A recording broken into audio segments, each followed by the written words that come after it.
अस्सलामुअलैकुम दोस्तों, welcome back to our channel find Urdu. Goblin. Goblin का मतलब है जिन, छोटा भूत, अजीब सी मखलूक।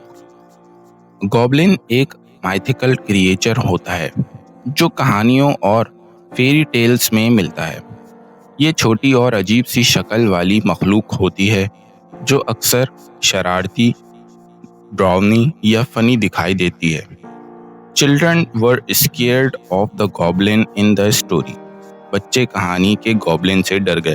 तो दोस्तों, गॉबलिन का मतलब है एक इमेजिनरी क्रिएचर जो अक्सर स्केरी या मिस्चीवियस होता है। उम्मीद है अब आपको गॉबलिन का मतलब समझ में आ गया होगा।